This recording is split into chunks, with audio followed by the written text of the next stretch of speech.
Salut à tous et à toutes. Que la paix de notre Seigneur et Sauveur soit avec chacun de vous.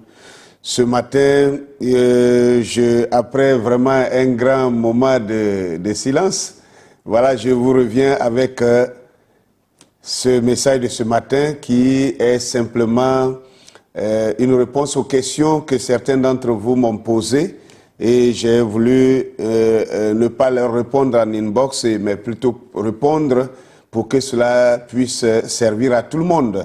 Parce que je vois que c'est pratiquement les mêmes questions qui reviennent. On dit, ah ben voilà, tu parles comme si l'Égypte, ben nous savons que selon la Bible, l'Égypte était polythéiste. Mais comment est-ce que toi tu parles comme si l'Égypte était monothéiste et tout ça? Alors donc, j'ai décidé de répondre, il n'y a que 3 questions, mais je crois que ces 3 questions valent la peine d'être répondues ce matin. Alors, je voudrais saluer tous ceux qui nous apprécient, tous ceux qui nous suivent, et je vous demanderai de partager cette vidéo, de la partager massivement, parce que cela a commencé à produire des effets incroyables, et je crois que nous aurons le temps de vous les expliquer et plus tard dans une autre vidéo. Mais pour l'instant, ce matin, je voudrais répondre aux questions qui m'ont été posées. Il y a 3 questions. La première, je voudrais d'abord lire les 3 questions ensemble et puis nous allons répondre l'une après l'autre jusqu'à terminer. Les 3 questions sont celles-ci. Première question. Ma première question est celle-ci. Est-ce que Ra ou Ré ou Amon ou Osiris ou Thoth sont-ils le même Dieu? Deuxième question. Ma deuxième question est celle-ci. Exode 12, verset 12. J'exercerai des jugements contre les dieux d'Égypte. À partir de ce verset, ne pouvons-nous pas dire que l'Égypte était un pays polythéiste? Et il y a aussi une troisième question qui est venue, qui dit... Ma troisième, en fait, il dit maintenant, non, plutôt la troisième question, la personne dit, quel Dieu le peuple hébreu adorait-il en Égypte? Puisqu'à cette époque, ce peuple n'avait encore ni sacrificateur, ni temple, contrairement aux Égyptiens qui, eux, avaient déjà beaucoup de temples, selon Exode 12, Exode 3, le verset 1.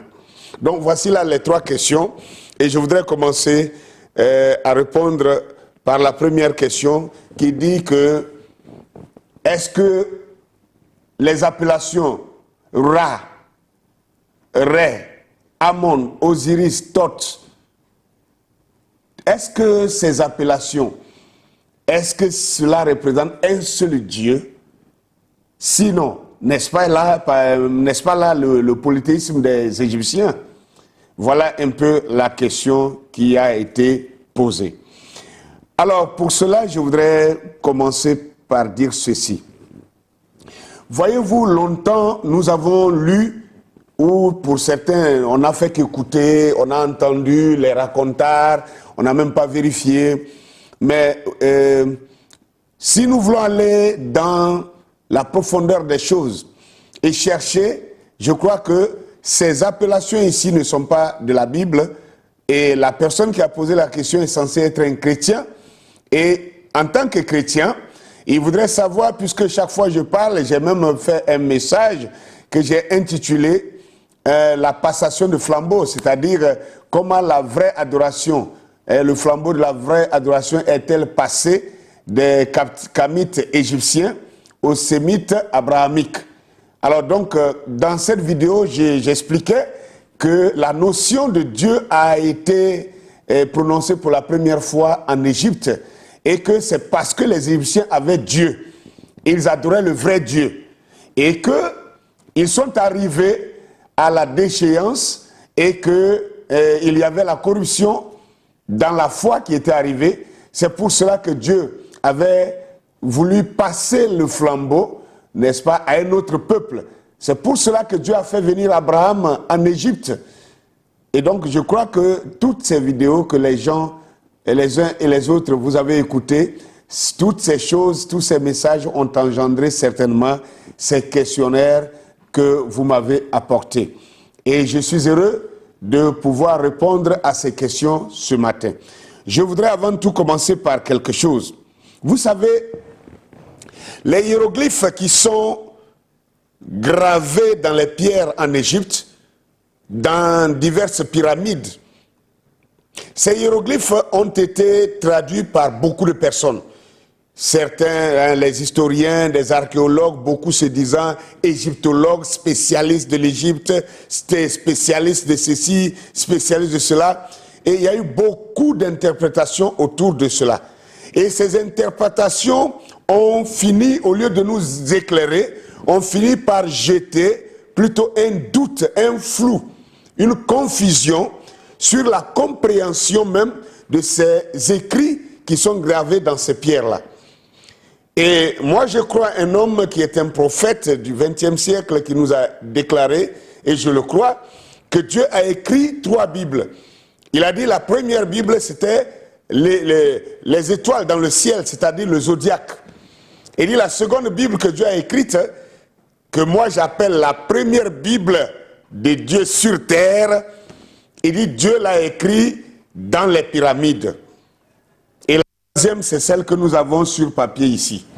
Voyez-vous, si tel est le cas, ça veut dire que le zodiaque est la première Bible de Dieu, ça veut dire la parole de Dieu était gravée dans le ciel au travers du zodiaque. Et c'est pour cela que les gens de l'Ancien Testament, au moment où il n'y avait pas encore d'écriture, mais quand même les gens adoraient Dieu. Comment l'adoraient-ils? Comment avaient-ils la volonté parfaite de Dieu pour pouvoir l'adorer? Ils l'adoraient au travers de la lecture des étoiles, ce qu'on a appelé le zodiaque. Jusqu'à ce que les mystiques, les sorciers, les méchants aient utilisé ce zodiaque pour faire des choses mystiques, magiques, des choses contraires à la volonté de Dieu. Et Dieu est passé par la première écriture sur terre de sa parole. Il les a gravées dans les pyramides. Et vous savez très bien, les pyramides se trouvent en Afrique ici, et c'est en Égypte et en Nubie. Et la Nubie, c'est l'actuel Soudan. Parce que on a découvert plus de 200 pyramides, petites pyramides, qui sont plus anciennes même que les grosses pyramides que vous connaissez en Égypte. Alors, et si la parole de Dieu a été gravée dans ces pyramides, je crois que même la Bible le confirme aussi. Job le disait, Job a dit, j'aimerais que mes paroles soient écrites dans un livre et qu'elles soient gravées avec du burin et avec du fer dans du roc. Dans du roc. Et sur toute la terre entière, là où la parole de Dieu a été gravée, dans du roc avec du burin et du fer, c'est bel et bien en Égypte. Alors, si nous savons que les hiéroglyphes dans les pyramides d'Égypte constituent la parole de Dieu et que c'est la Bible de Dieu, moi, je n'ai jamais vu une Bible qu'on déconseille de lire. Une Bible, c'est faite pour être lue. Une Bible, si elle est la parole de Dieu, elle est faite pour être consultée, pour être, comment dirais-je, pour être méditée, pour être lue et étudiée, afin de connaître la volonté de Dieu, car Dieu n'apporte sa volonté aux hommes qu'au travers de sa parole. Ainsi, vous voyez, beaucoup de choses ont été dites sur l'Égypte, sur les sphinx, les colossaux monuments d'Égypte, et les gens ont fini par conclure que l'Égypte était polythéiste. C'est pour ça qu'il y avait tel monument qui s'appelle Thoth, tel monument qui s'appelle Isis, tel monument qui s'appelle Osiris, tel monument qui s'appelle Amon, tel autre monument s'appelle Aton. Donc le fait que ces monuments portent plusieurs noms et que cela a trait à la divinité, cela voudrait dire que l'Égypte était polythéiste.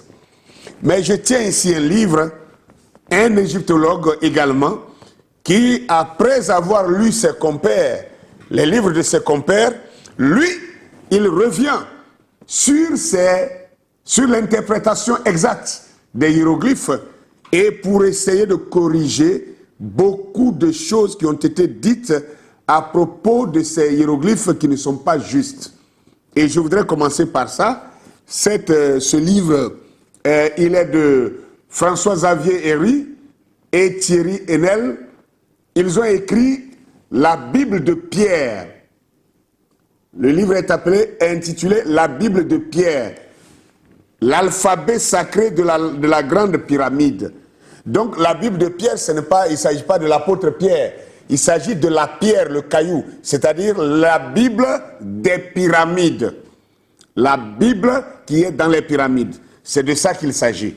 Alors, quand nous prenons ce livre à la page 76 à 77, les pages 76 et 77 que je vais lire ici, l'auteur est en train de dire quelque chose de très important que vous devez écouter avec moi.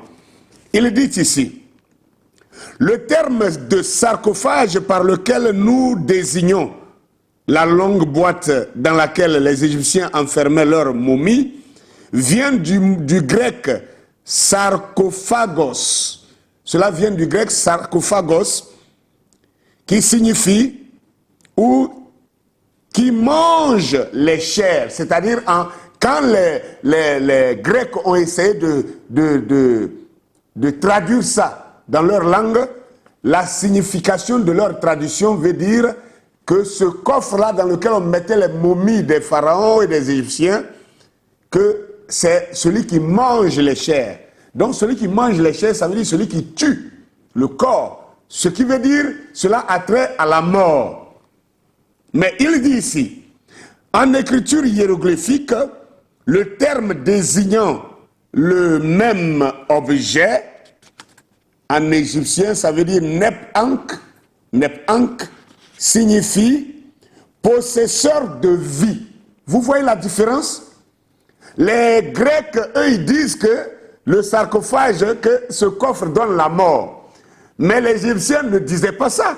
Les Égyptiens disaient que ce coffre est un coffre de la vie. Parce que les Égyptiens connaissaient la vie après la mort. Et les Égyptiens prêchaient que la véritable vie commence après la mort. Donc quand quelqu'un mourait, qu'on le momifiait, qu'on le mettait dans ce coffre-là, c'était un passage de la mort à la vie. Mais regardez comment les Grecs ont essayé de traduire cela. Ils ont traduit faussement ce hiéroglyphe. Au lieu de parler de la vie, ils ont parlé de la mort. Ça, c'est un point. Deuxième point. Cette appellation relève d'une conception originelle de la mort et des rites funéraires.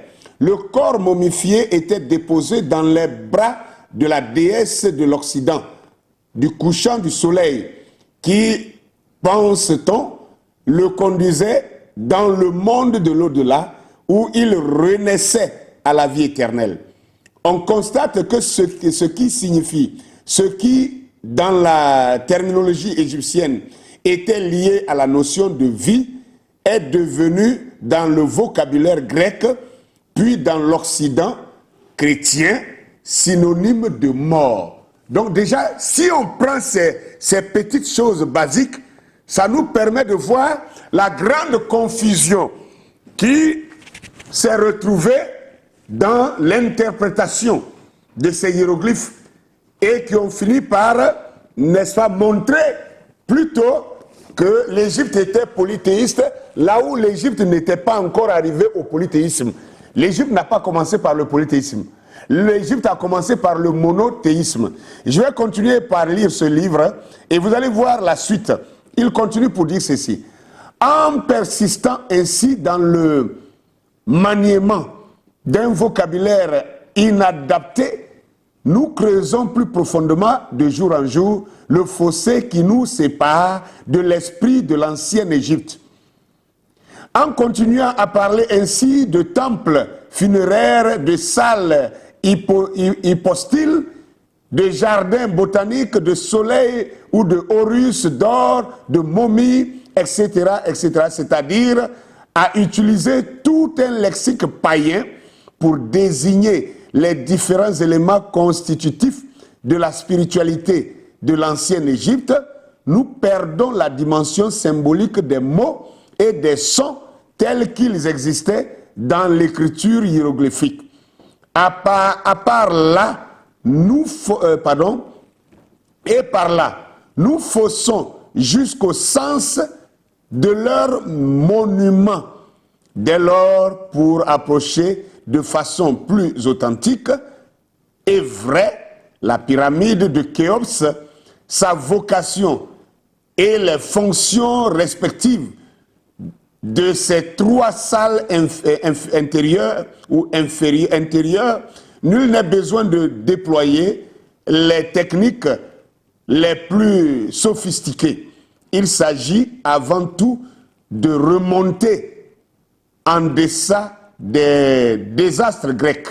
Donc c'est un désastre que d'avoir utilisé la langue occidentale, la langue grecque, pour vouloir traduire les hiéroglyphes qui étaient à la base écrits dans des langues africaines. Donc il dit que c'est un désastre. Donc le désastre grec. C'est-à-dire qu'il nous faut faire l'effort de remonter à toute la terminologie grecque et occidentale pour revenir à la lumière du travail de Jean-François Champollion, à l'écriture hiéroglyphique elle-même dans sa plénitude symbolique et retrouver à travers elle la réalité spirituelle de cette civilisation. Rappelons ici la tradition grecque de hiéroglyphes, gravure sacrée, c'est-à-dire les Grecs encore ici, et ils ont traduit les hiéroglyphes, les mots hiéroglyphes comme étant les mots sacrés. Ils ont traduit ça comme étant sacré. Et ils disent, en égyptien, le même mot se disait Medouneter. Medouneter signifie Dieu, et Médou, Neter signifie Dieu, et Médou n'était autre que le pluriel de Med, signifiant parole. Il s'agissait en fait au sens propre des paroles de Dieu. Donc, ça a été long, mais j'ai voulu bien lire tout cela pour que vous compreniez que les hiéroglyphes qui sont écrits dans les pyramides, dans ces diverses pyramides dispersées, tous ces hiéroglyphes réunis, c'est ce que les anciens Égyptiens appelaient les paroles de Dieu. Les paroles au pluriel, mais de Dieu, d'un Dieu, de Dieu, un seul Dieu. Dieu au singulier. Donc vous comprenez, les paroles de Dieu. Comment appelons-nous la Bible aujourd'hui? Les paroles de Dieu. La Bible, c'est l'ensemble des paroles de Dieu données par Dieu à l'homme. Donc, les hiéroglyphes dans les pyramides égyptiennes constituent les paroles de Dieu. Dit ici, cet auteur de ce livre, la Bible de Pierre. Nous allons évoluer et voir ce qu'il dit à la page 83. À la page 83, il nous dira ceci.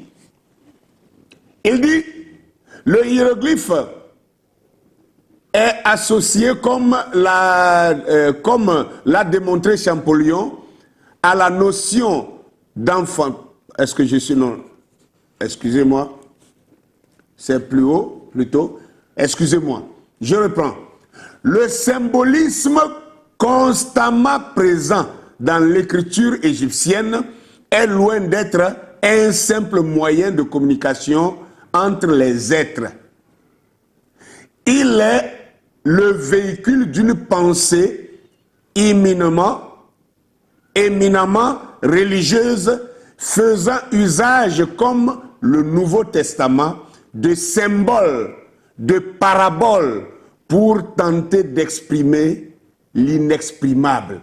Donc, les hiéroglyphes, en réalité, ne sont pas une simple écriture littéraire de communication entre les individus qu'étaient ces Égyptiens. Non. Il explique ici que les hiéroglyphes étaient au-delà des simples écritures de communication entre les Égyptiens. Mais c'était le moyen, n'est-ce pas? C'était plutôt des écritures religieuses. Un moyen, c'était des symboles. Il dit que c'était ici des symboles et c'était Symboles et paraboles, voilà. C'était des symboles et c'était aussi des paraboles pour tenter, de la part des Égyptiens, pour tenter d'exprimer l'inexprimable. Donc voilà ce que représentent les hiéroglyphes pour commencer. C'est la parole de Dieu. Et même les colosses monuments que nous voyons là-bas, tout ça c'est un langage religieux qui tente d'exprimer l'inexprimable, c'est-à-dire le Dieu invisible caché, celui qu'on a appelé Imana, celui qu'on a appelé Amon ou Amen. Amon ou Amen ou Imana, cela signifie le caché, le suprême, le caché, celui qu'on ne voit pas, l'invisible, le Dieu invisible. Ce n'est pas au pluriel, c'est au singulier. Je continue à la page 40 du même livre. Je vais bientôt y arriver. À la page 46, à la page 46 du même livre, il va dire clairement si les anciens Égyptiens étaient des polythéistes ou monothéistes. Voilà ce qu'il dit ici à la page 46. Je prends seulement un paragraphe. Il dit « La religion égyptienne est un monothéisme pur, se manifestant par un polythéisme symbolique, c'est-à-dire un seul Dieu dont les qualités et les attributions étaient personnifiées en autant d'agents actifs ou de divinités obéissantes. » Ça, c'est aussi clair que cela. C'est très clair. Il dit que la religion égyptienne est un monothéisme pur, se manifestant par un polythéisme symbolique. Ce n'est que symbolique, ce n'est pas du polythéisme. C'est le monothéisme se manifestant par un polythéisme symbolique. Ça veut dire que le seul Dieu se manifestait de plusieurs manières et à chaque manifestation, les Égyptiens lui donnaient un nom, lui donnaient une qualité et lui donnaient, comment on peut appeler ça, un attribut. Lui donnaient un attribut. Donc les diverses attributions du même Dieu ne font pas de lui plusieurs dieux. Non. Nous allons arriver là où l'Égypte est tombée, l'Égypte a chuté pour devenir polythéiste. Parce que ceux qui parlent ainsi, se disant chrétiens, ils oublient même que Israël, qui a divulgué le polythéisme dans le monde entier, Israël est devenu polythéiste et c'est pour cela que Dieu lui est tourné dos. Israël, jusqu'en 2021 aujourd'hui, Israël est un État polythéiste. Vous devez le savoir, nous allons prouver ça tout à l'heure. Mais soyez patient envers moi, nous allons arriver tout à l'heure. Alors, je voudrais donner une quatrième preuve, mais dans un autre livre. Alors, nous allons lire dans le secret de l'Exode, à la page 179 à 180, les secrets de l'Exode à la page 179 à 180. Voilà.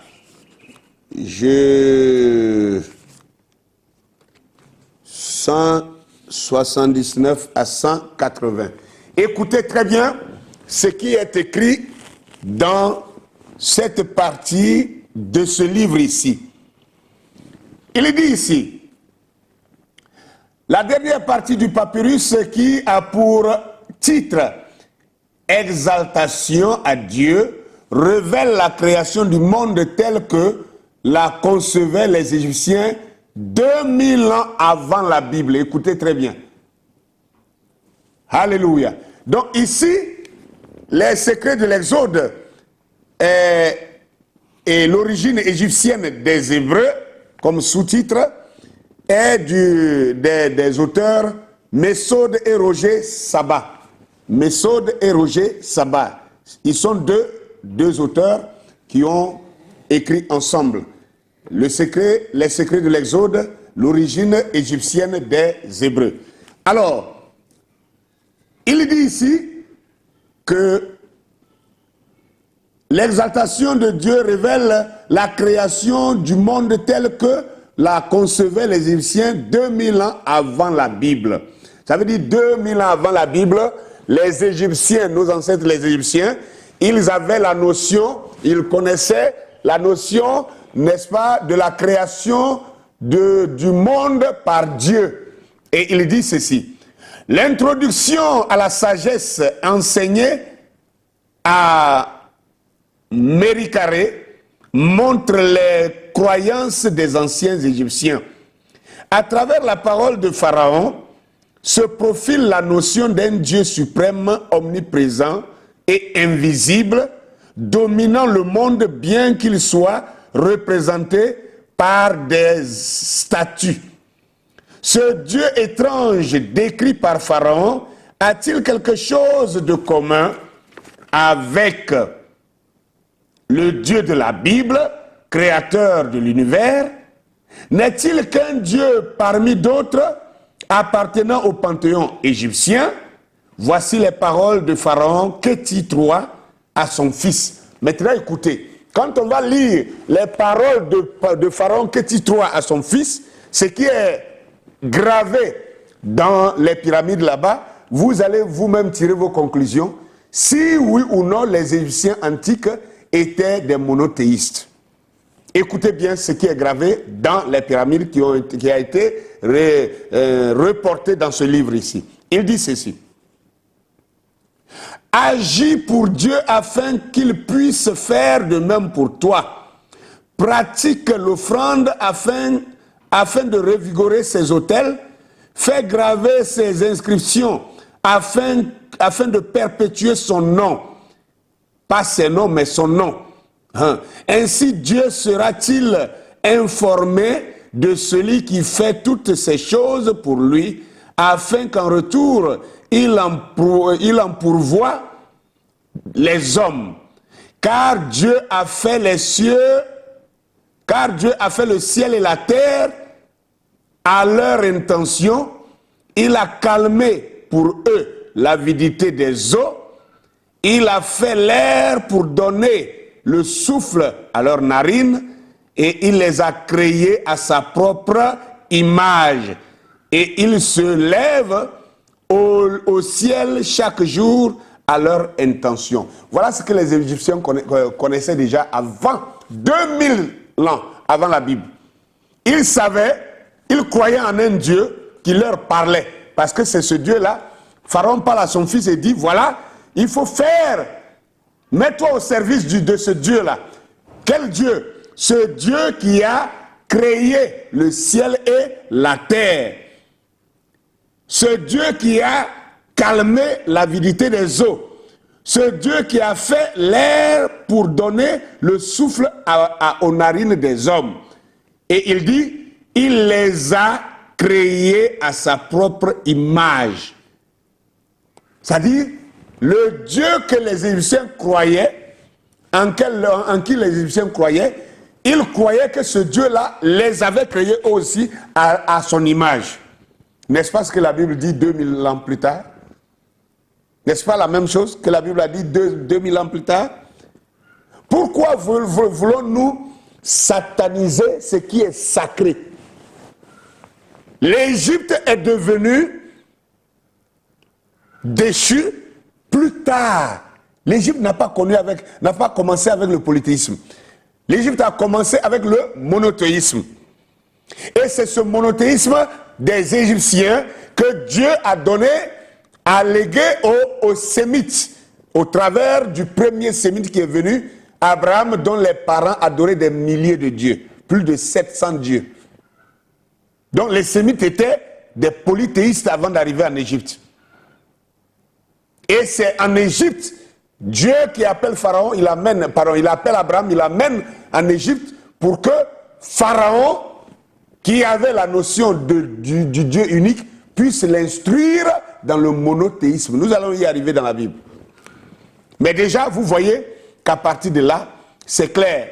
Donc, Kéti III fut-il l'un des précurseurs de la Bible, le concept de création était déjà antérieur, inscrit dans la profondeur de l'ancienne Égypte. Les pharaons connaissaient-ils le fondement de la sagesse biblique avant que celle-ci ne fût révélée au mont Sinaï? Donc voilà les questions maintenant que l'auteur, après avoir découvert ça, il se pose. Mais c'est aussi clair. Les hiéroglyphes existent avant la Bible. Et je suis heureux, moi, de connaître et de savoir que les hiéroglyphes qui sont dans les pyramides d'Égypte sont la parole de Dieu. C'est la deuxième Bible de Dieu. Avant même que nous ayons la Bible sur papier écrite ici, c'est ça. Dieu s'était adressé à l'humanité au travers des hiéroglyphes égyptiens. Et c'est la parole de Dieu. Donc, si nous voulons mieux comprendre notre Bible, nous devons aussi jeter un coup d'œil dans la Bible qui a été avant celle que nous avons dans nos mains. Et dans cette Bible-là, c'est clair que les Égyptiens n'étaient pas polythéistes, mais plutôt monothéistes. Alors, avant de pouvoir continuer, je voudrais vous dire, d'ailleurs, la logique nous donne de savoir que c'est de un qu'on part à plusieurs, pas le contraire. On ne part jamais de plusieurs à un, on part de un à plusieurs. Dieu est Dieu. Et Dieu a créé un seul homme, Adam. Et d'Adam, il a tiré Ève. Et de ce couple, la multiplicité de l'humanité est venue sur la terre. Aujourd'hui, noir, blanc, jaune, rouge, même s'il y avait des peaux vertes, je ne sais pas, mais tous nous provenons de ce seul couple. Donc pour vous dire que c'est de un qu'on passe à plusieurs, pas le contraire. Donc c'est le monothéisme égyptien qui a été donné aux Sémites qui aujourd'hui se glorifient d'être le peuple du Dieu unique. Nous allons continuer. J'ai noté quelque chose d'autre. Dans un autre livre, Nation de Cheikh Anta Diop, Nation, nègre et culture. Cheikh Anta Diop, Nation, nègre et culture. Là, dans ce livre aussi, Cheikh Anta Diop nous dit aussi, à la page 44 à 45, que je vais lire rapidement, page 44 à 45, Cheikh Anta Diop dit ceci. Moïse venait à l'époque de Tel El Amarna, ou Amenophès IV, ou Akhenaton vers 1400 avant Jésus-Christ, tenta de rénover le monothéisme égyptien primitif. Écoutez bien ce langage.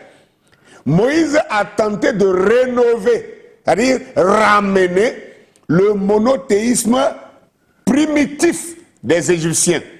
Donc les Égyptiens étaient les premiers à croire en un Dieu unique avant que 2000 ans plus tard, Moïse vienne au moment où les Égyptiens maintenant étaient tombés dans la corruption et avaient fondu dans le polythéisme. C'est alors maintenant que Moïse vient pour rénover le monothéisme primitif des Égyptiens.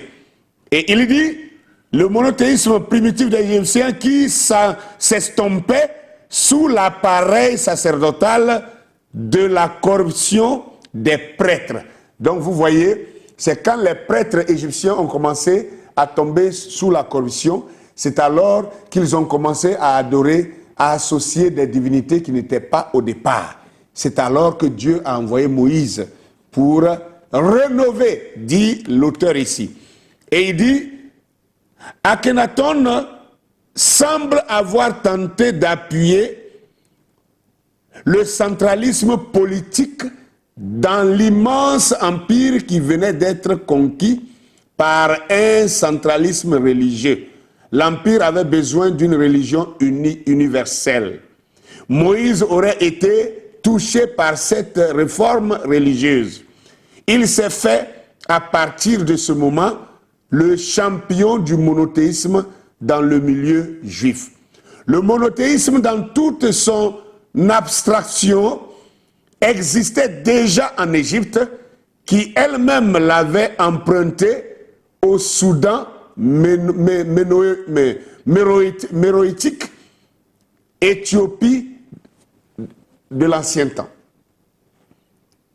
Alors, bien que Dieu suprême s'assit selon la plus pure des visions monothéistes, sous les traits du seul régénérateur dans le ciel et sur la terre, et qui n'est point engendré, seul Dieu vivant en vérité, celui qui s'engendre lui-même, qui existe depuis le commencement, tout a tout fait et n'a point été fait.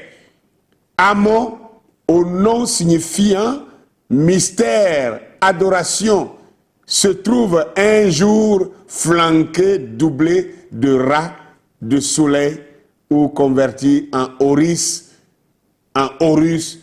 etc., etc., de Pléiades, archéologie, etc. Donc, et ici, dans ce livre, l'auteur, Cheikh Anta Diop, est en train de montrer même comment l'Égypte est passée du monothéisme au polythéisme.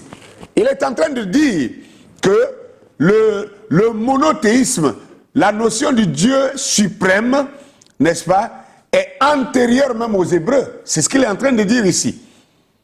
Et qu'avant que les Hébreux n'arrivent, le monothéisme existait déjà en Égypte et que le monothéisme avait commencé à s'estomper au travers de la corruption des sacrificateurs, des prêtres qui ont commencé à associer au seul vrai Dieu d'autres appellations, d'autres divinités comme Horus, comme Osiris, comme Ra, etc., etc.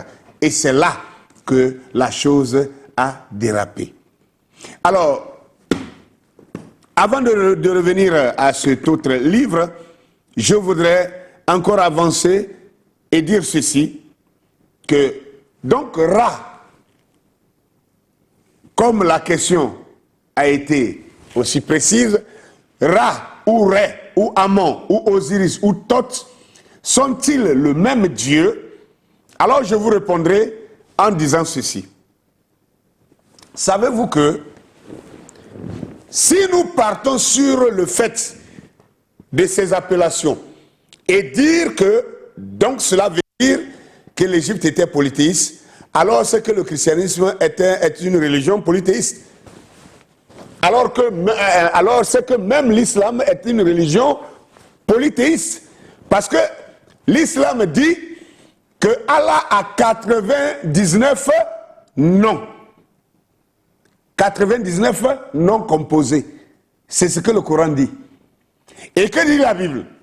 Dans la Bible, tantôt c'est Jéhovah, Jéhovah Jireh, Jéhovah Rapha, Jéhovah Tsikenu, Jéhovah Nissi, Jéhovah quoi encore? El Shaddai, Adonai, qui est devenu Jésus-Christ, Emmanuel, le Fils de Dieu, etc., etc.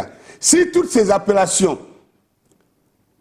veulent dire que chaque appellation s'attribue à une divinité exceptionnelle, cela veut dire alors que le christianisme est aussi polythéiste. Est-ce que c'est ce que vous croyez? Je pense que non. Ce n'est pas ce que je crois. Je crois plutôt que, pourquoi quand c'est dans la Bible ici que nous avons dans la main, nous tentons d'expliquer ça clairement, mais quand c'est en Égypte, parce que quand vous entendez Égypte, vous tremblez, parce que pour vous l'Égypte c'est le diable. Non, l'Égypte n'a toujours pas été le diable. Relisons notre Bible avec des yeux décolonisés. Et nous allons comprendre que l'Égypte n'a jamais été le diable d'ailleurs. La Bible dit que quand Jacob et ses fils sont rentrés en Égypte, ils ont été bien accueillis. Ils ont été bien accueillis. On leur a donné même la meilleure portion de terre qui existait dans toute l'Égypte, c'est-à-dire Goshen. Et Jacob et ses fils ont quand même fait un séjour de 400 ans en Égypte. N'oubliez pas ça. 400 ans. Pendant tous ces 400 ans, ils n'étaient pas des esclaves. Ils étaient bien accueillis. Ils étaient bien accueillis. La Bible dit, Exode chapitre 1, en Exode chapitre 1, c'est quand maintenant il s'est levé un roi qui n'avait point connu Joseph. C'est alors, c'est ce dernier-là qui a commencé maintenant à menacer les enfants hébreux et ils ont désiré quitter le pays. Ça n'a toujours pas été comme ça. Pourquoi on veut regarder l'Égypte comme diable depuis le début? Si l'Égypte est diable depuis le début, c'est que tout le monde entier est démon.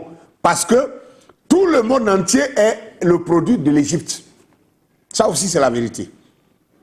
Parce que Noé a habité en Égypte.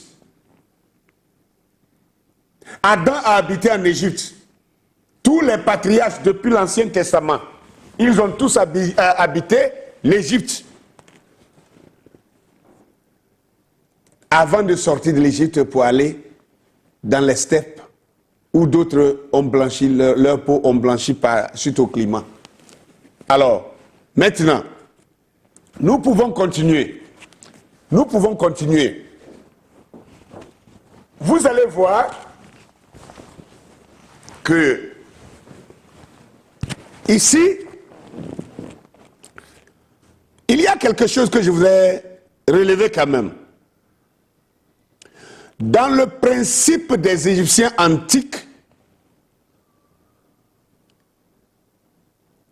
le nom même d'Imana, ou Amen, ou Amon, ou Ra, ou Ré, parce que Amon c'était Amon-Ré, Amon-Ra, c'est jumelé, c'est pas séparé.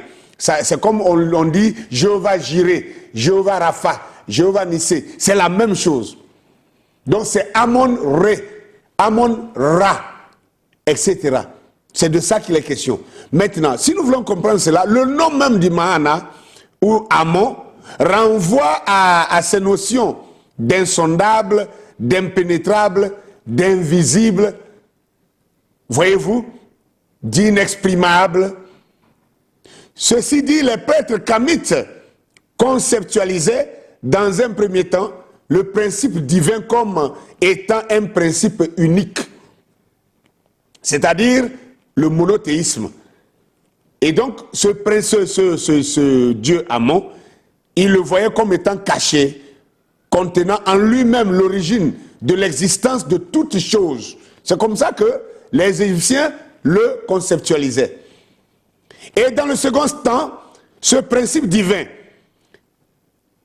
est de nature androgyne, c'est-à-dire de nature mâle et femelle, ce qui lui permet de créer toutes choses existantes, humains, animaux, végétaux, etc., sur le modèle de mâle et femelle. Voilà pourquoi beaucoup d'égyptologues n'ont pas pu comprendre l'image du pharaon qu'on a beaucoup parlé, dont on a beaucoup parlé, c'était Akhenaton. D'autres ont dit non, soit c'est qu'il il souffrait d'une maladie de déformation. Akhenaton ne souffrait d'aucune maladie. Akhenaton a été fait sous la forme, en fait, sous le type d'Adam, à l'image d'Adam. Comme Adam était à la forme mâle et femelle, ainsi Akhenaton se voulait fils de Dieu. Et il était fait à la fois mâle et femelle. Voilà pourquoi Akhenaton, il a permis qu'on fasse des moules, qu'on fasse des colosses monuments à son image, tantôt ressemblant à une femme avec une morphologie, avec, voyez-vous, un bassin arrondi comme une femme, et puis un cou allongé, et tantôt il est un peu musclé comme un homme. C'était un langage que les égyptologues n'ont pas compris. Et ils ont essayé de dire non, c'est que Akhenaton était malade, il souffrait de déformation. Il ne souffrait d'aucune déformation. C'était un langage. C'était un langage spirituel que les païens, égyptologues, archéologues qui viennent pour étudier et qui ne sont pas spirituels ne pouvaient pas comprendre. Donc ainsi, les Égyptiens concevaient Amon comme étant à la fois mâle et femelle. Et c'est parce qu'il était mâle et femelle qu'ils pouvaient créer les humains mâles et femelles, les animaux mâles et femelles, les arbres mâles et femelles, les poissons mâles et femelles, les oiseaux mâles. Toutes choses, il a fait mâle et femelle parce que ce qu'il est, c'est ce qu'il a, il a transmis. Il fallait qu'il soit mâle et femelle pour pouvoir sortir le mâle et le femelle de lui, dans toutes les espèces. Troisième chose, le principe divin possède plusieurs formes, plusieurs manifestations. Et c'est de cette partie-là, cette vision religieuse des prêtres kamites, qui est la plus mal comprise au sein, n'est-ce pas, je ne dirais pas seulement des Africains, mais au sein même de l'humanité. Parce que c'est toute l'humanité. Les Américains ont des égyptologues, les Chinois ont des égyptologues, les Japonais ont des égyptologues, les Français, les Allemands, les Anglais. Chacun a un groupe d'égyptologues qui s'en vont étudier en Égypte. Donc c'est tous les peuples qui ont mal compris ce concept-là. Ils ont mal compris que le dieu Amon pouvait se manifester de plusieurs manières. Et à chaque manifestation, il y avait un nom qui lui était donné. De la même manière que le Jéhovah de la Bible, quand il apparaît à Abraham sur la montagne du sacrifice, et quand il va faire apparaître un bélier pour qu'Abraham l'immole à la place de son fils, Abraham va appeler ce Jéhovah-là, Jéhovah Jireh. C'est la même chose avec les Égyptiens antiques. Alors, comment expliquer le fait que la spiritualité égyptienne puisse être monothéiste alors que ces êtres suprêmes se manifestent sous plusieurs formes? C'est là le problème. C'est là que les gens ne comprennent pas. Lorsque le principe divin Imana ou Amen ou Amon-Ra se manifeste sous la forme, par exemple, de l'amour, les Égyptiens de la vallée du Nil assimilaient cet amour, n'est-ce pas, à l'être suprême, à l'amour d'une mère pour son enfant. Voilà pourquoi il représentait l'image d'Asset ou Isis. Isis avec l'enfant Horus. Lorsque le principe divin ou Amon où l'être suprême se manifeste sous la forme de la vérité, de la justice, de l'ordre, de l'harmonie, on le représente comme la Maat, ou on l'appelle ainsi. Lorsque le principe divin, ou Amon, se manifeste sous la forme de la connaissance, de l'omniscience, de la parole, on le représente comme Thoth. Le dieu Thoth avec un homme avec une tête d'oiseau et tout ça. Ce n'est pas des divinités à part entière. C'était le même Dieu se manifestant sous des formes. C'est-à-dire quand il se manifestait, quand il apparaissait à un Égyptien pour lui donner la connaissance, alors l'Égyptien l'imageait comme étant le dieu Thoth. C'est-à-dire Thoth, c'est le dieu de la connaissance. Le Dieu du savoir, c'est le Dieu de l'écriture. Voyez-vous? Donc ce sont ces diverses manifestations qui sont en fait les divers aspects d'un même être, Amon. Donc pour nos ancêtres égyptiens, le créateur est amour, c'est-à-dire il est Isis. Il est vérité, il est justice, il est ordre, il est harmonie, c'est-à-dire il est mat. Donc quand il le voit en tant qu'amour, on le voit en tant qu'une femme avec un bébé à la main. Parce qu'il n'y a pas plus grand emblème que de l'amour qu'un enfant aime un enfant dans les bras de sa mère. Donc c'était des symboles pour illustrer l'amour de Dieu, pour illustrer l'amour de Amon, le Dieu unique. invisible. Alors, quand il se manifeste sous la forme de l'équité, de la justice, de l'harmonie, les Égyptiens l'imageaient sous forme de Maat. Et la Maat, c'est la loi de Dieu. Et on l'imageait sous forme d'une femme, une jeune fille, avec une plume sur la tête. C'est ça la Maat de Dieu. C'est ça l'équilibre, la loi, l'équité, la justice, l'harmonie. Et quand il se manifestait sous la forme de la connaissance, de l'omniscience, de la parole, on l'imageait sous la forme de Thoth, un homme avec une tête d'oiseau. On dit c'est celui-là qui a inspiré l'écriture aux Égyptiens. C'est celui-là qui a transmis la connaissance aux Égyptiens. Donc voilà de quoi il est question. Ce sont les diverses manifestations. Ce n'est pas des divinités à part entière. Donc si je peux m'arrêter là pour la première question, je dirais que ces appellations ne sont pas des divinités à part entière, ce sont les manifestations multiples du seul et unique Dieu auquel se soumettaient les Égyptiens anciens. Donc, conclusion, les Égyptiens anciens n'étaient pas des polythéistes, c'était des monothéistes. J'ai expliqué là où ils ont dévié, là où maintenant ils sont tombés sous la corruption, où ils ont commencé à séparer les entités manifestes de Dieu pour en faire des divinités diverses. C'est alors que Dieu a arraché la prééminence dans leurs mains et il a remis aux Sémites, au travers d'Abraham, le premier Sémite, qui est venu de son polythéisme pour croire au monothéisme égyptien. Vous avez bien compris. Alors, nous allons aborder la deuxième question. Exode chapitre 12, le verset 12. J'exercerai des jugements contre des dieux d'Égypte. Contre des dieux de l'Égypte. À partir de ce verset, ne pouvons-nous pas dire que l'Égypte était un pays polythéiste? Ça c'est une belle question. Mais je crois que, même si je ne répondais pas à cette question, les réponses multiples que j'ai données à la première question répondent directement à la deuxième question. Mais quand même, permettez que je puisse dire quelque chose et donner quelques éléments encore là-dessus. Écoutez, nous allons encore repartir avec ce document, la Bible de Pierre.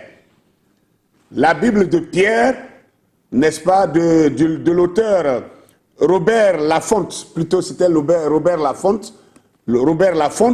la Bible de Pierre, l'alphabet sacré de la Grande Pyramide. Et ici, à la page 144, il dira quelque chose de très important, de très intéressant, qui va répondre à cette question, cette deuxième question qui est posée ici. Page 114. Page 114. Écoutez bien ce qui est dit ici. Il dit, c'est ce qui explique les merveilleux reliefs polychromes sur les murs du temple relatant des scènes de théogamie, rencontre d'un dieu et d'un mortel. Ainsi, la reine Iarmès, mère d'Hatchepsout,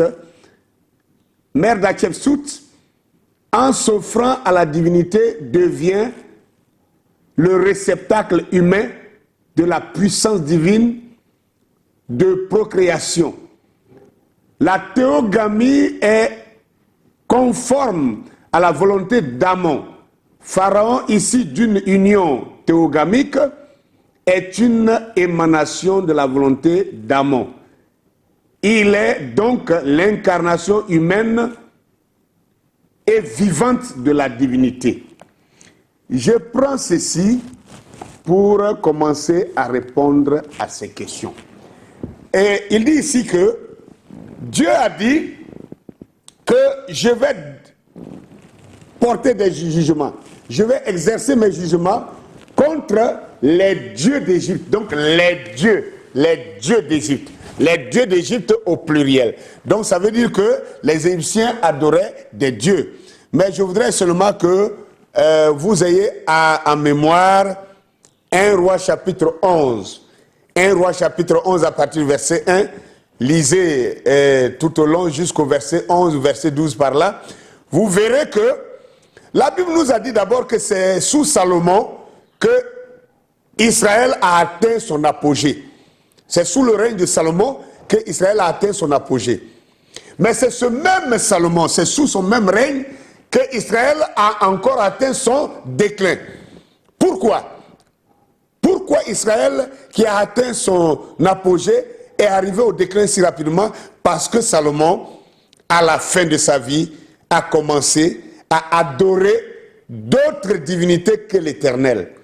Et il a enseigné ses femmes et certains de ses enfants à adorer ces mêmes divinités. Et à cause de lui, puisqu'il était roi, alors beaucoup d'Israélites ont commencé à adorer aussi les Astartés et les Baals. C'est écrit dans la Bible. Qu'est-ce qu'un polythéisme? On dirait que beaucoup de chrétiens ne comprennent même pas le sens du mot polythéiste ou le polythéisme. Le polythéisme ne veut pas dire que vous ne croyez pas au vrai Dieu. Non. Le polythéisme veut dire que, en plus du vrai Dieu, vous associez d'autres divinités. C'est ça le polythéisme. Ça peut être que vous ne connaissez pas le vrai Dieu et que vous adorez beaucoup d'autres dieux. Ça peut être aussi que vous connaissez bien le vrai Dieu, mais vous avez associé à ce grand Dieu-là, cet unique vrai Dieu, vous lui avez associé des divinités étrangères, des divinités qui ne sont pas des divinités. C'est ça le polythéisme. Et donc Israël est arrivé aussi au polythéisme. C'est pour cette raison qu'Israël n'a pas reconnu la visitation de son Dieu quand le grand Yahvé, le Dieu créateur du ciel et de la terre, que les Égyptiens avaient adoré avant eux et qu'il leur avait légué, quand ce Dieu-là est venu dans la personne du Messie, Jésus-Christ, ils ne l'ont pas reconnu parce qu'ils étaient déjà polythéistes. Ils adoraient déjà les Baals, les Astartés, d'autres même sont allés adorer les dieux syriens, les dieux ammonites, ammoniens, les dieux éviens, des Hétiens, des Phérésiens, des Cananéens. Ils ont adoré toutes formes de dieux. C'était là le polythéisme.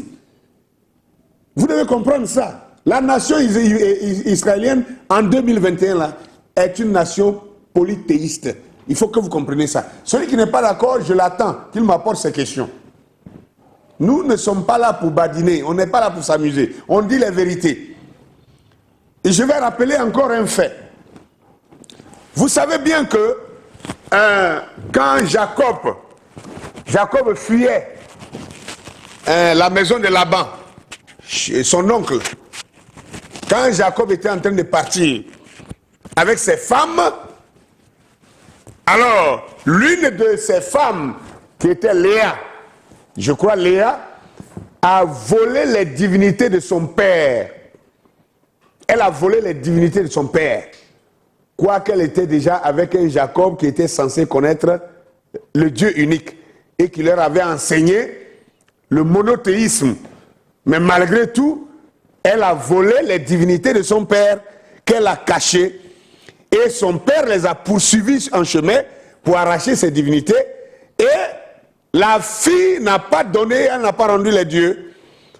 Elle a caché, s'est assise sur les divinités pendant que son père fouillait. Et quand son père arrive à son niveau, elle a fait comme si elle avait ses menstrues. Elle a dit, mais mon père, tu ne vas pas quand même me soulever car je suis dans mon flux. Et alors, Laban est retourné en abandonnant ses divinités avec ses filles. Et ces filles-là, la Bible n'a pas montré là où ils ont jeté ça. Ils n'ont pas jeté ça. Ils ont suivi Jacob avec ses divinités. Ils sont partis avec ses divinités. C'était quoi ça là? On appelle ça quoi? Le polythéisme. Ces femmes-là avaient déjà été instruites sur la notion du seul vrai Dieu dont adorait leur mari Jacob. Mais elles sont tombées dans le polythéisme. Ça remonte de loin. Salomon, c'est plus tard. Mais avant Salomon, les Akab. Akab était un Israélite. Il y a eu tous les faux rois, tous les rois que Dieu a rejetés, que Dieu, à la fin, a jugé mal leur œuvre, c'est parce que ces rois-là étaient polythéistes. C'est-à-dire, ils avaient associé à l'Éternel d'autres divinités.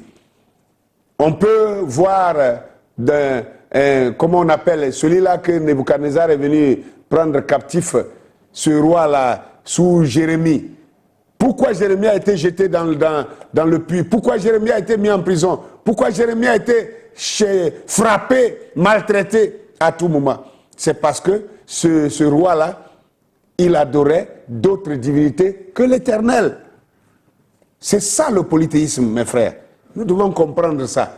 Donc toi qui te dis chrétien aujourd'hui, si, malgré ton christianisme, tu associes d'autres choses, il y a des gens qu'on vient leur dire, non mais tes parents, avant de te mettre au monde, ils étaient allés adorer un bois ou bien une eau ou une montagne, et donc on avait promis que quand tu seras grand, toi-même on va t'amener, tu vas adorer ce Dieu-là pour le remercier.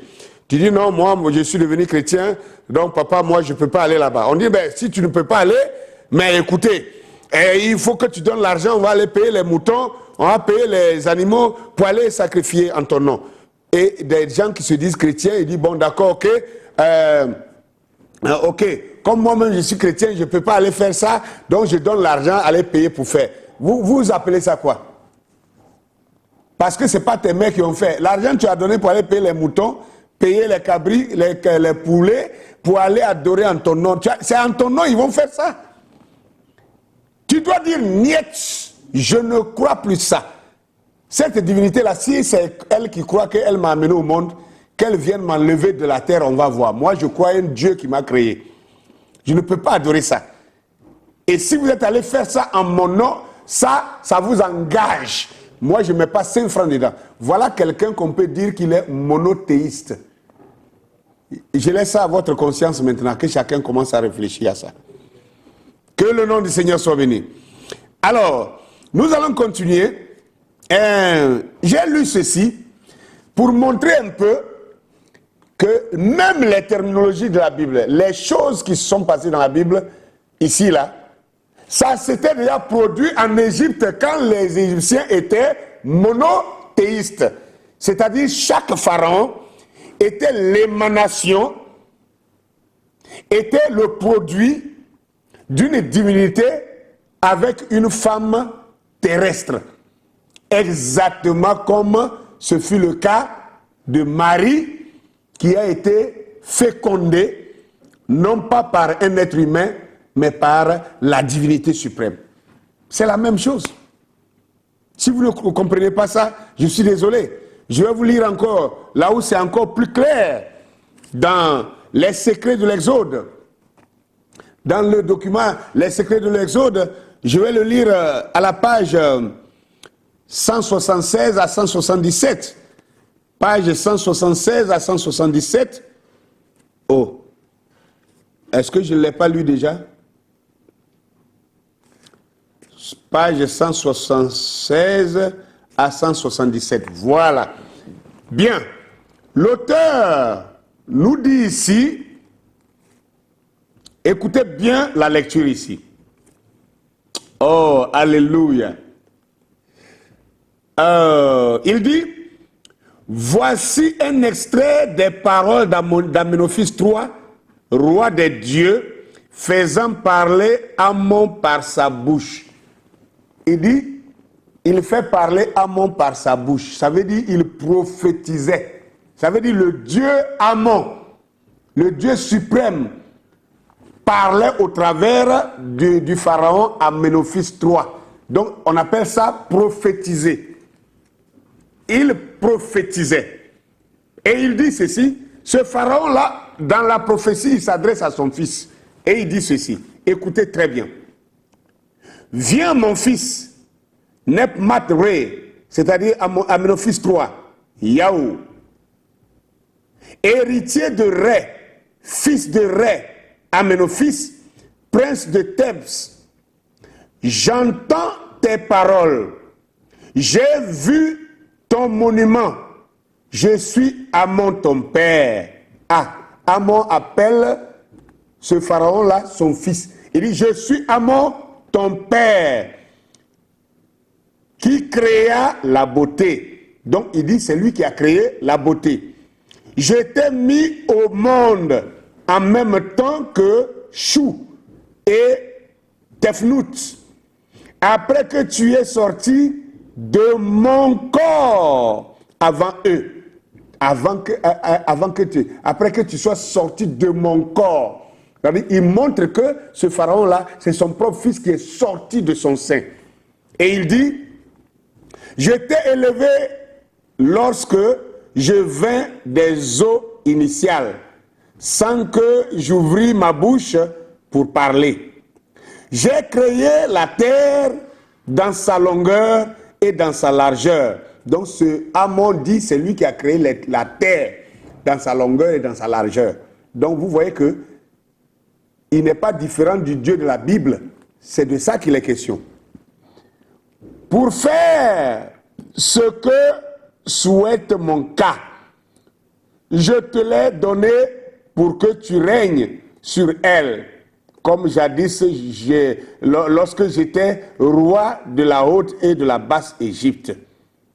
Je l'ai créé avec mon cœur plein d'amour. Donc Amon dit qu'il a créé la terre avec son cœur plein d'amour. Écoutez maintenant ce qu'il va dire de ce pharaon. Tu es mon fils bien-aimé, sorti de mes membres, l'image de moi que j'ai donnée sur la terre. Ah! Amon dit que ce pharaon, Amenophis III, est son fils bien-aimé qui est sorti de ses membres, c'est-à-dire sorti de son côté, et qui est l'image, qui est son image sur la terre. Ah! Amenophis est l'image de Amon, Dieu invisible, qu'il a donné pour être sur la terre. Je crois que ceux qui lisent la Bible peuvent déjà voir à quoi ça ressemble. Et je termine, il dit, je t'ai fait régner en paix sur terre, car ta massue a broyé toutes les têtes de tous les pays étrangers. J'accepte le monument que tu as fait pour moi. Alors, ici, c'est aussi clair que Amon réclame Pharaon comme étant son fils bien-aimé, que lui, il a créé, que Pharaon, Amenophis est sorti de lui. Alors, si tel est le cas, prenons la Bible et voyons ce que la Bible dit d'un individu. Parce que vous qui croyez que tout ça, ah non, non, vous voyez ça là, ça c'est démoniaque, ah, ça c'est satanique, etc., etc. Vous ne connaissez même pas la Bible. Nous allons prendre la Bible et nous allons retrouver les mêmes phrases, les mêmes mots adressés et attribués à quelqu'un que nous connaissons très bien. Nous allons voir Colossiens chapitre 1, le verset 15. La Bible dit, le Fils est l'image du Dieu invisible, le premier-né de toute la création. N'est-ce pas ce que Amon dit d'Amenophis III ici? Qu'il est, que Amenophis III est la création, que lui l'a fait après avoir fait la terre dans toute sa longueur. Et il dit que Amenophis III est son fils bien-aimé, bien-aimé. Et il est l'image de lui, sa personne, qu'il a donnée sur la terre.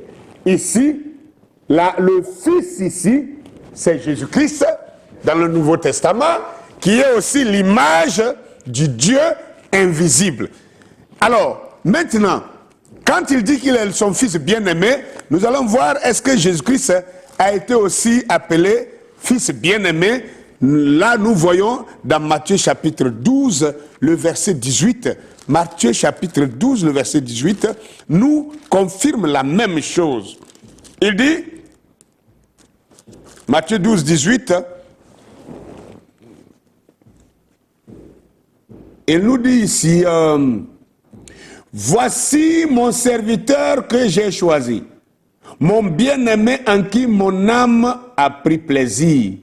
Je mettrai mon esprit sur lui et il annoncera la justice aux nations. Parlant de Jésus-Christ. Vous ne voyez pas que c'est la Bible? La Bible que nous avons dans la main ici, c'est la continuité de la Bible de Dieu écrite dans les pyramides. Voilà de quoi il est question.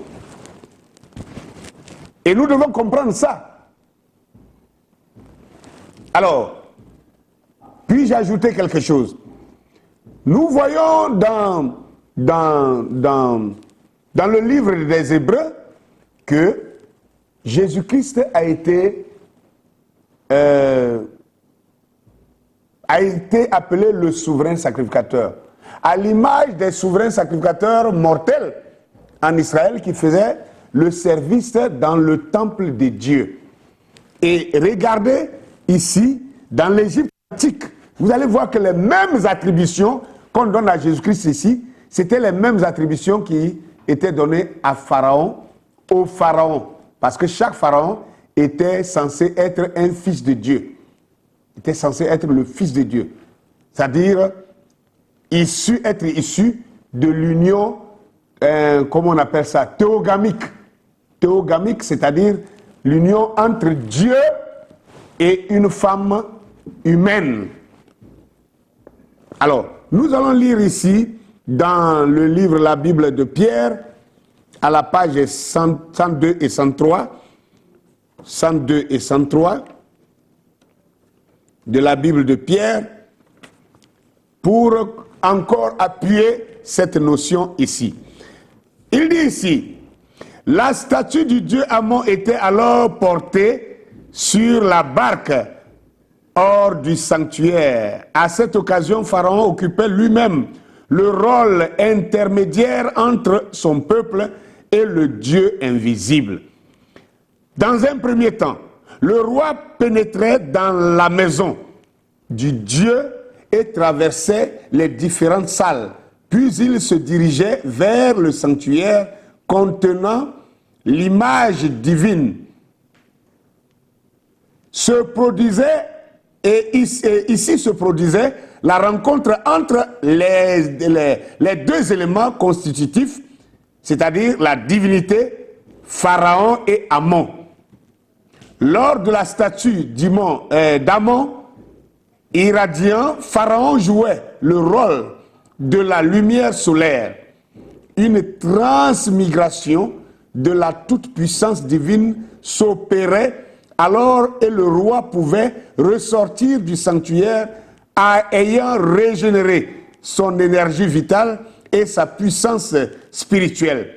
Il effectuait alors le trajet inverse de l'intérieur du temple vers l'extérieur, de l'obscurité vers la lumière, de la mort vers la vie. Dans son parcours, Pharaon traversait la salle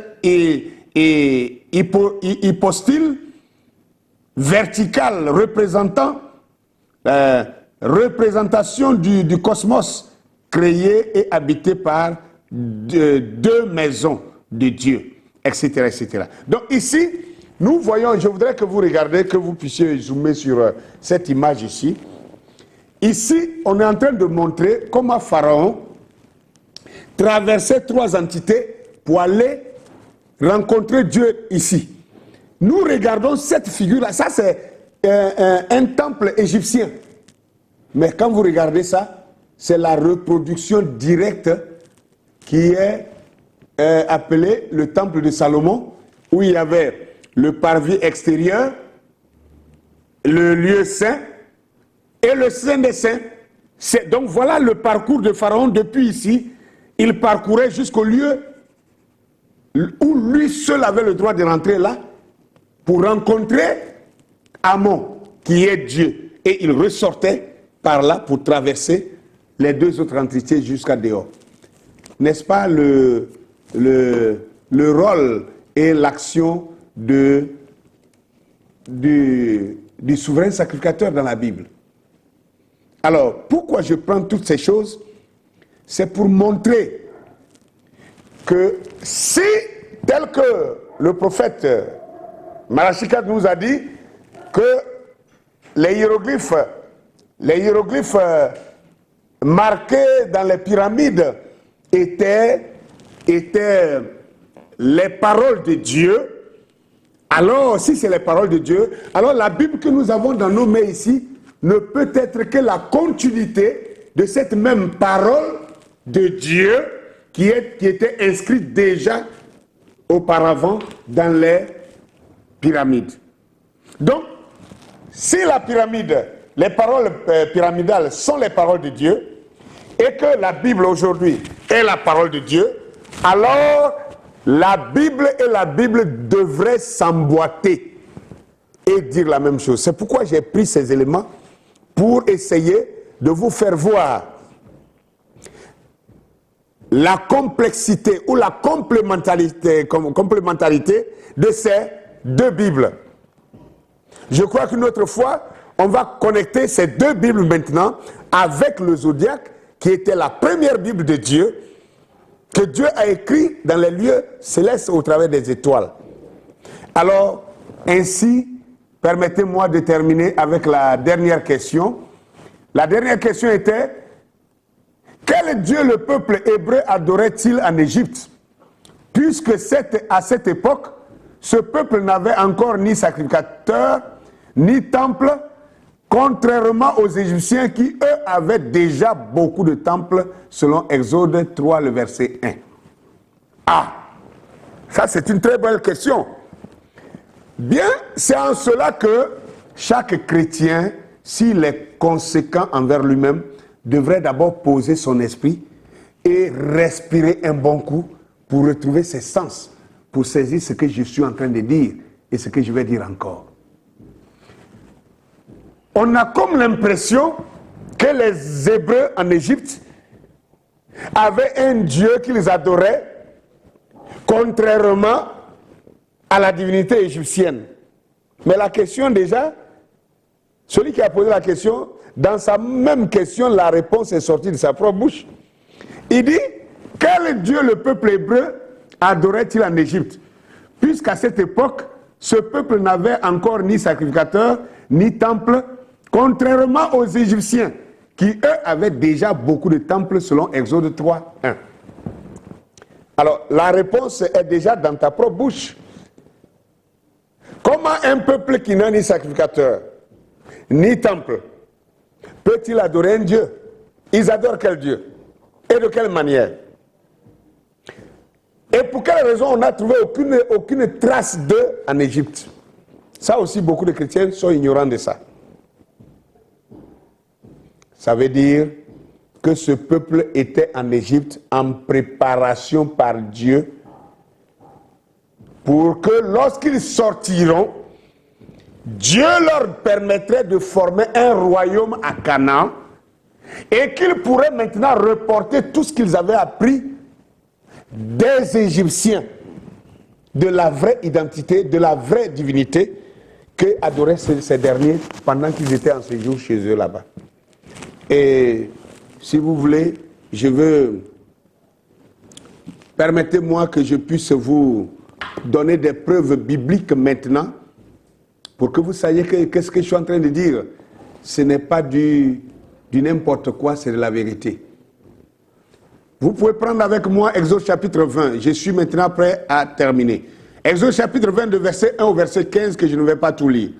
Là, il est question du premier sémite qui arrive en Égypte parce que appelé par Dieu pour adorer un Dieu unique. Puisque lui, il ne connaissait pas la notion d'un Dieu unique.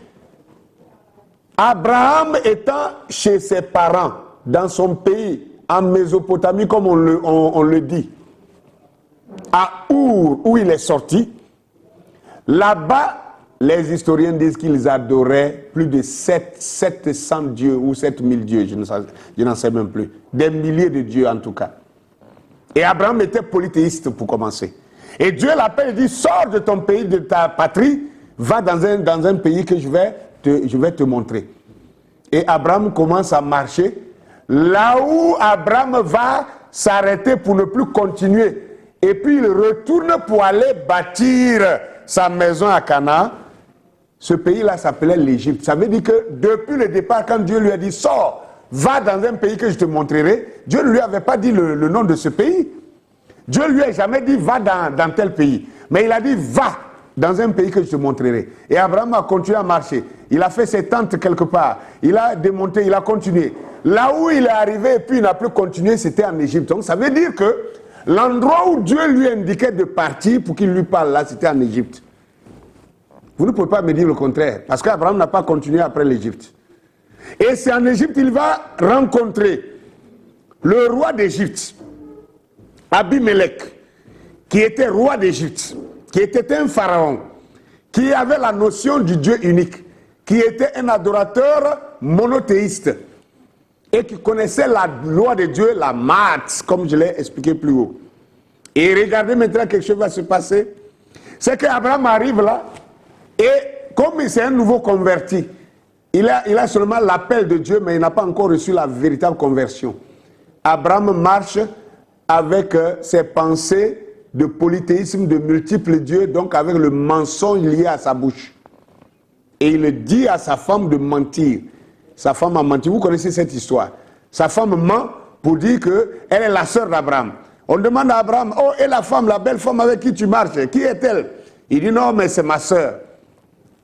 N'est-ce pas ta femme? Il dit, non, non, c'est pas ma femme, c'est ma sœur.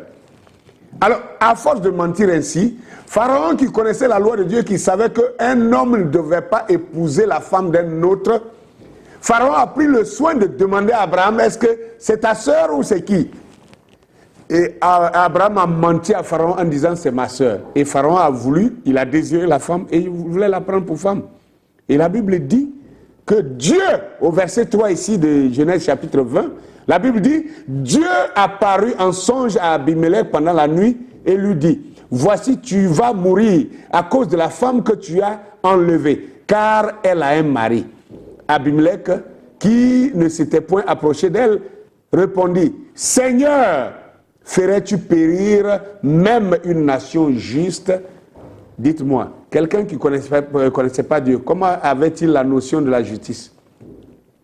Comment avait-il la notion de Seigneur?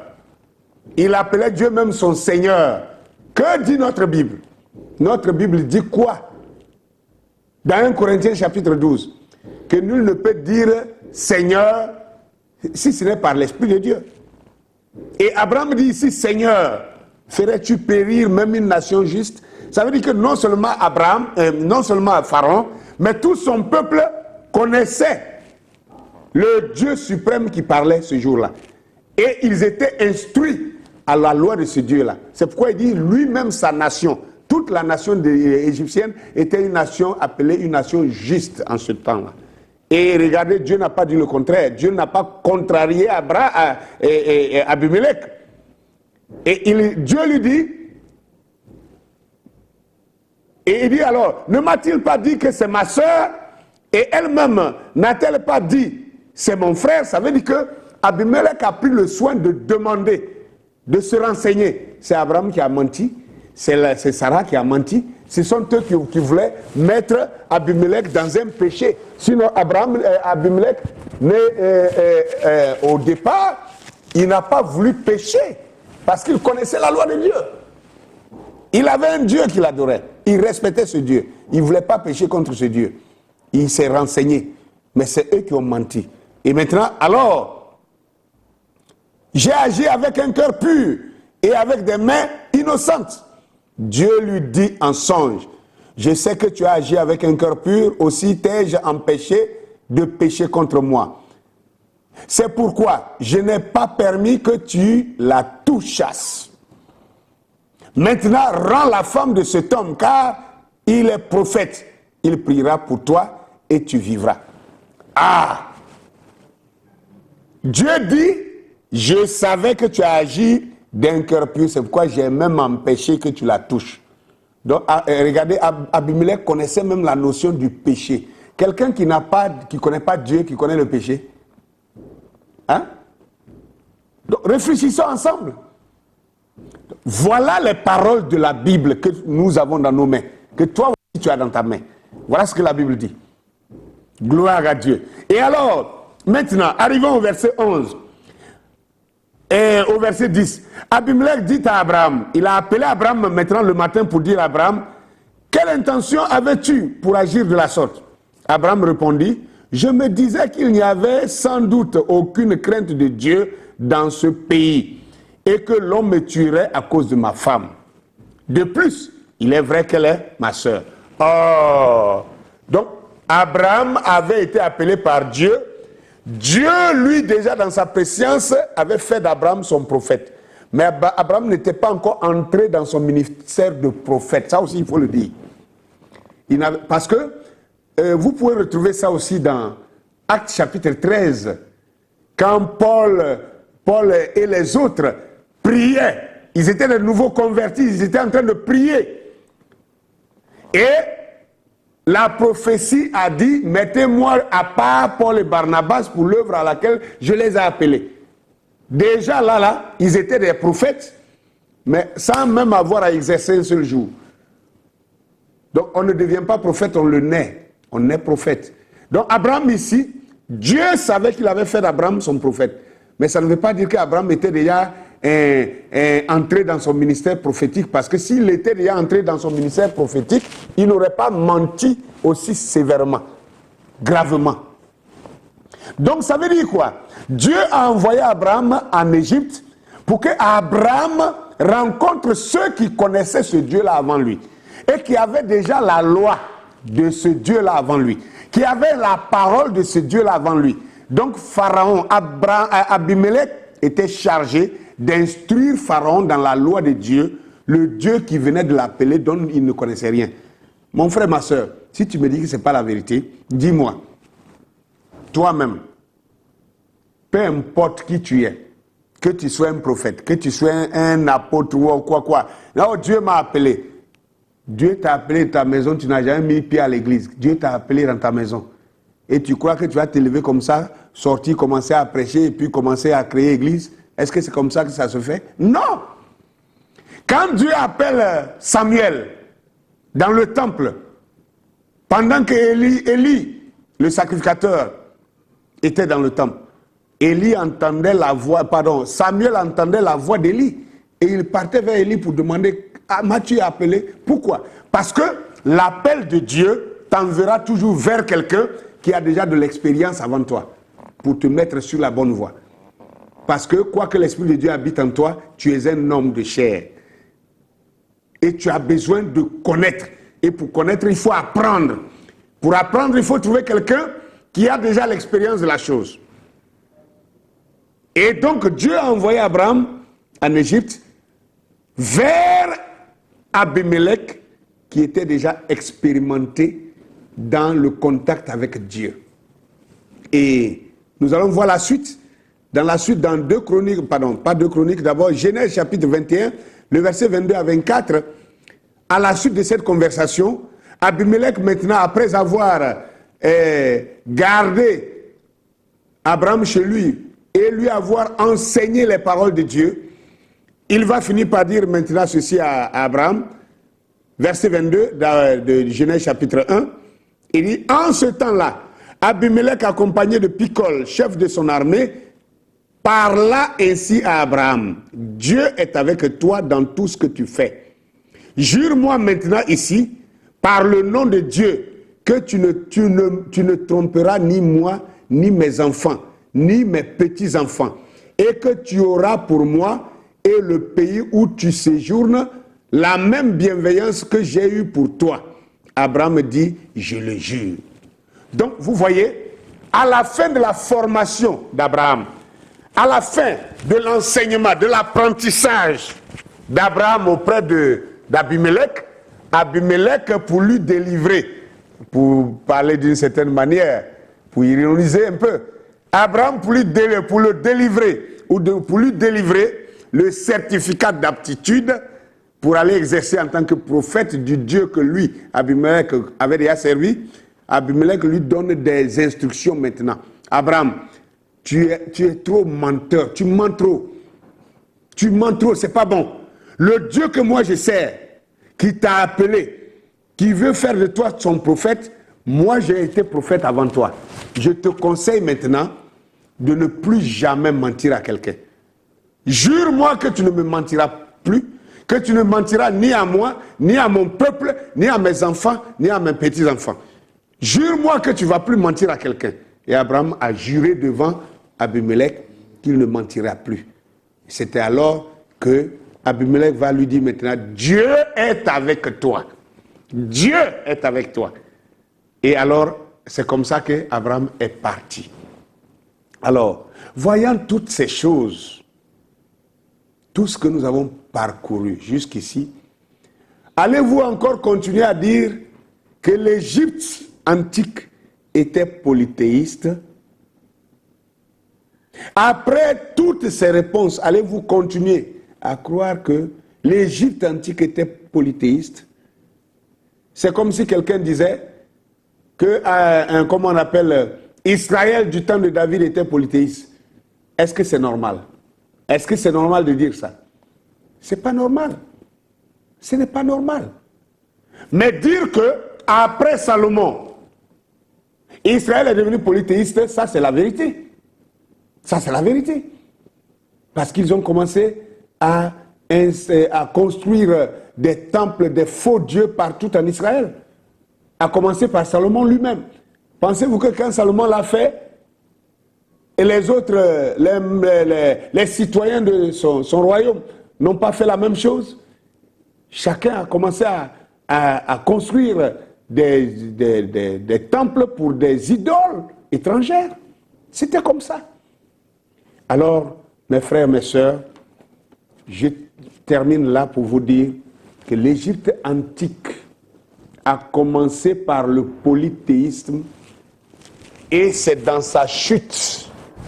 C'est dans sa chute, c'est dans sa corruption, dans la corruption des prêtres égyptiens, que l'Égypte est tombée dans le polythéisme, ce qui lui a valu la perte du flambeau que Dieu a arraché pour donner désormais aux Sémites.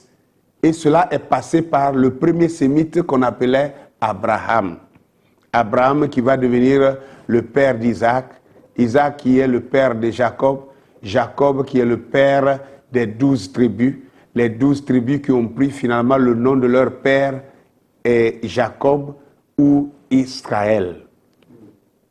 Alors mes frères, mes sœurs, je crois que si nous sommes sincères envers nous-mêmes et que nous comprenons que le Medunedjer, ça veut dire les paroles de Dieu, parlant des hiéroglyphes qui sont dans les pyramides d'Égypte, alors si c'est les paroles de Dieu ne peuvent pas contredire les paroles de Dieu. Donc les paroles de Dieu hiéroglyphes et les paroles de Dieu dans la Bible disent la même chose. Ainsi, je vous demande, frères, sœurs, partagez cette vidéo, partagez-la autant de fois que vous le pouvez. Permettez, donnez l'occasion à plusieurs personnes qui ont envie de savoir, de pouvoir écouter ces vidéos pour pouvoir aussi découvrir cette vérité. Cela va renforcer la foi de chacun de nous. Que la paix et la grâce du Seigneur soient avec vous. C'était l'ouragan du midi depuis Abidjan. Paix sur vous.